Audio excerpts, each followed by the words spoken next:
Hey, it's Alex from Docky. Remember me? We worked together. Hey, I wanted to, I had this some thoughts I just want to get out there, and I don't have time to write them down. So I thought, well, I'll just come out back into the backyard and make a quick video. So I am coming to you live or recorded from my backyard.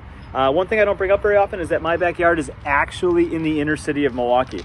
I don't know that all of you know that. I don't really bring it up very often.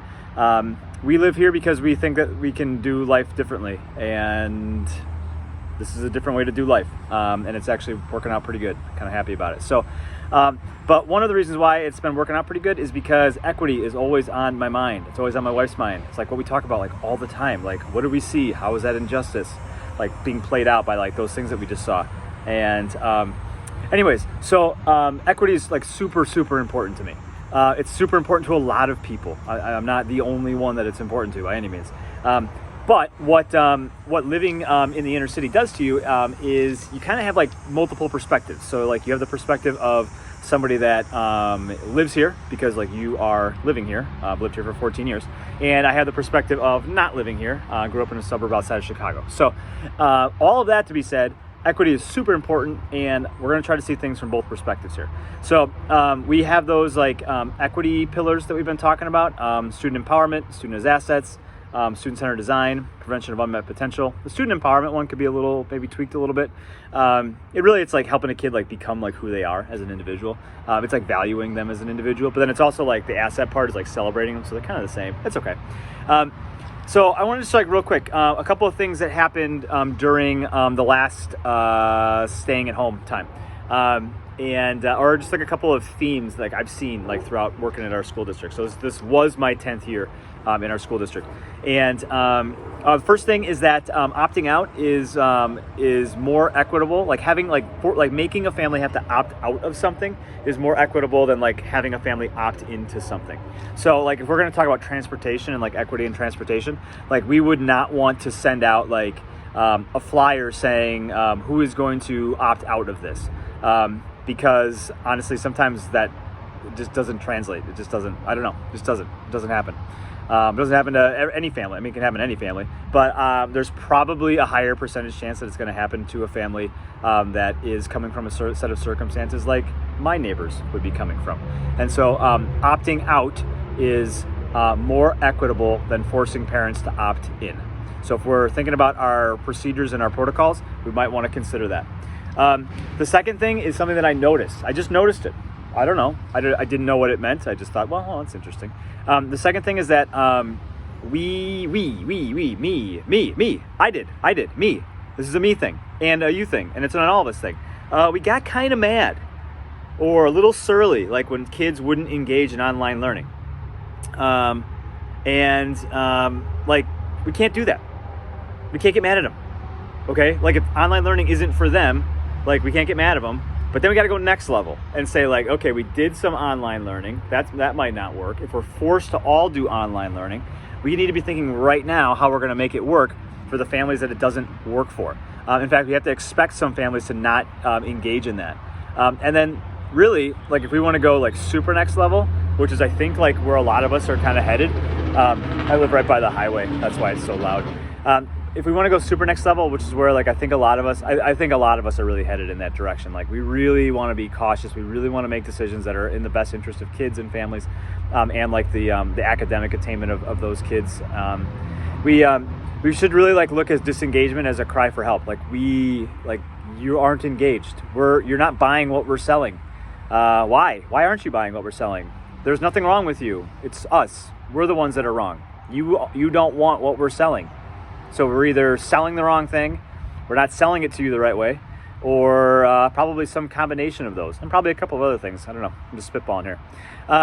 Okay, so how do we do that, right? Okay, so how do we make something that is like already like we know is going to be like the round 2, the backup plan or something like that?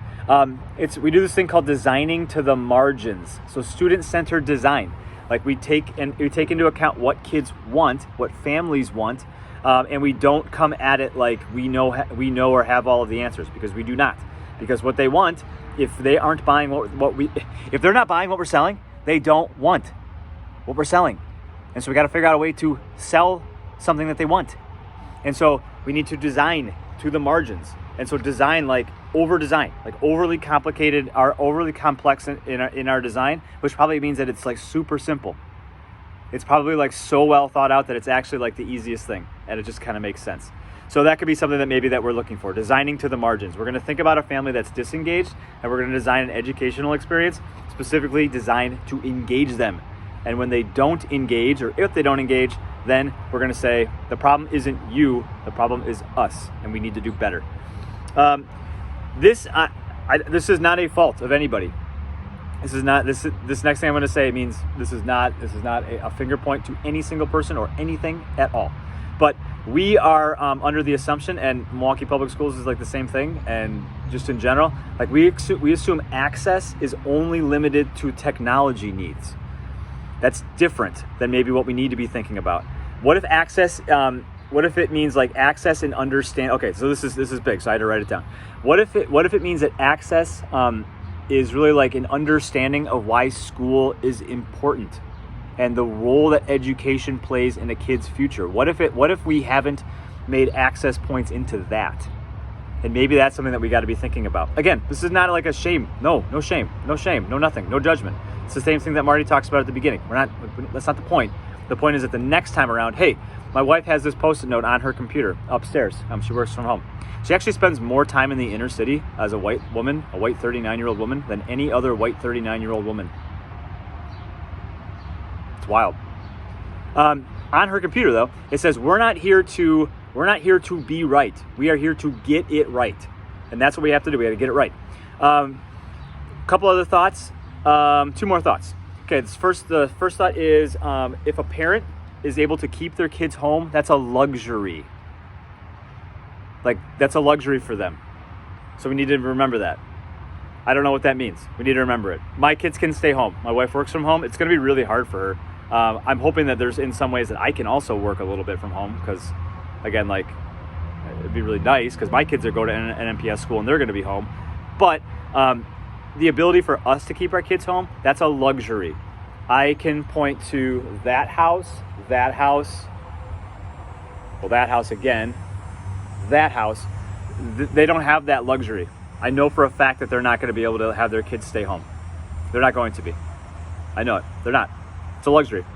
The parents got to work. They don't really have any way around it. Especially now, like, it's a little less, a little more concrete, a little more ambiguous about what we all are going to be doing. There's families there's kids that have parents that are scared that they're going to lose their job or their house because they can't work. And so we got to be really careful of that. Keeping a kid home is a luxury. And so I don't know what that means. I don't know if that means if we are like more inclined to ask if you can keep your kid home, maybe you could. That would help.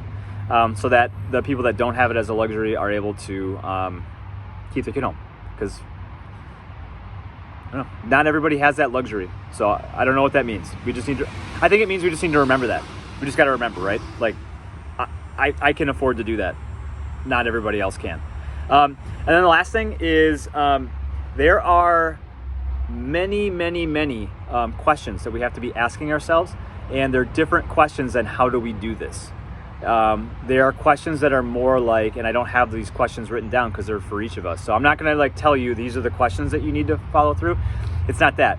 This is an attitude level. So we've got action, attitude, atmosphere.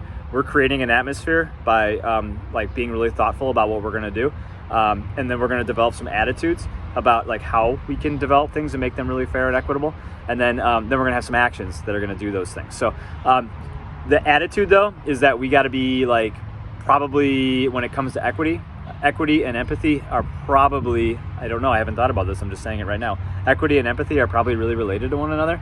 And so one of the key tenets of empathy is seeking to understand first. We're going to seek to understand first.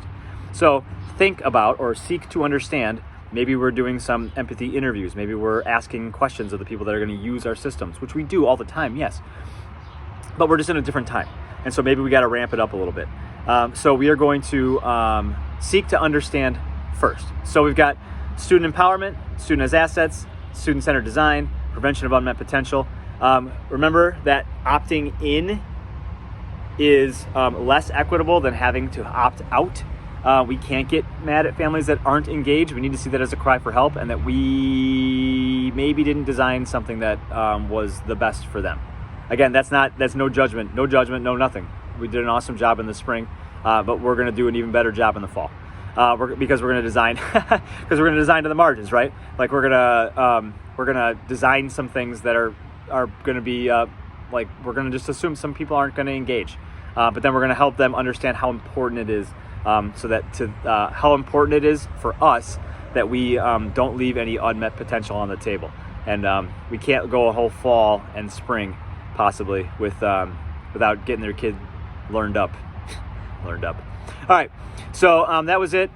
If you listen to this 11 minutes of this, I hope that you found it at least mildly useful. It was something I was just thinking about on my run, and actually, oh man, I got to tell you about this run I took today. It was wild. So maybe I can do that later at some other point. So okay, that's all. I'm gonna go back inside and get back to work. Okay, thanks. Bye.